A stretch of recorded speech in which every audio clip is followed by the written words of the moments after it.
माघ मास के शुक्ल पक्ष की जया एकादशी की कथा। धर्मराज युधिष्ठिर बोले, हे भगवान, अब आप कृपा कर माघ माह के शुक्ल पक्ष की एकादशी की कथा का वर्णन कीजिए। श्री कृष्ण जी बोले, इस एकादशी का नाम जया है। मनुष्य को काम वासना पर नियंत्रण रखना जरूरी है। जो व्यक्ति ऐसा न करके काम से व्याकुल हो, अपने कर्तव्य से चूक जाते हैं, उन्हें पाप का भागी बनना पड़ता है और उन्हें कुयोनि की प्राप्ति होती है। इस संबंध में एक पौराणिक कथा सुनो। इस समय इंद्रदेव नंदन वन में अप्सराओं का नृत्य तथा गंधर्वों का गान देख सुन रहे थे। वहाँ प्रसिद्ध गंधर्व पुष्पदंत की लड़की पुष्पवती तथा चित्रसेन का लड़का माल्यवान भी था। दोनों ने एक दूसरे को देखा और मोहित हो गए। इंद्र ने दोनों को नाचते नाचते देखा, लेकिन कामदेव के प्रभाव में होने से उनका कार्य त्रुटिपूर्ण पाया।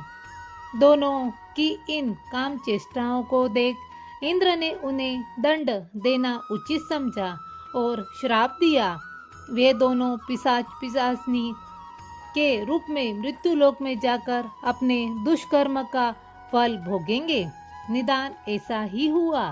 दोनों हिमाचल पर्वत पर अपना दुखी जीवन व्यतीत करने लगे।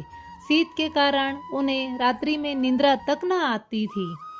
देवलोक से शुक्ल पक्ष की एकादशी के दिन अत्यंत शीत पड़ी। इस दिन उन्होंने केवल फल फूल खाकर ही दिन बिताया। वे दोनों महान दुख का अनुभव तथा अपने कर्मों पर पश्चाताप करते हुए पीपल के एक वृक्ष के नीचे रात बिताने लगे। शीत के कारण वे एक दूसरे से लिपट कर पड़े रहे, लेकिन उन्होंने अपने काम को वश में कर लिया और सारी रात जागते हुए बिताई। प्रातः काल होने पर उन्होंने अपने को पिशाच देह से मुक्त पाया। श्री कृष्ण बोले, हे राजन, इस तरह मनुष्य को चाहिए कि वह अपने काम को वशीभूत न होने दे तथा समय स्थान की मर्यादा का ध्यान रखे। तभी वह सब दुखों से परिपूर्ण रहकर सम्मान की प्राप्ति करता है।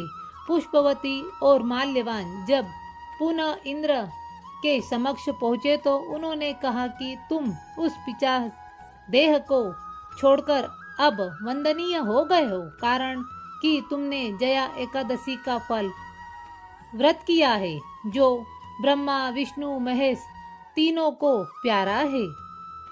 श्री कृष्ण बोले, हे राजन, जो मनुष्य भक्ति पूर्वक इस जया एकादशी का व्रत करते हैं, वे निरोग तथा दीर्घ आयु होते हुए भी स्वर्ग की प्राप्ति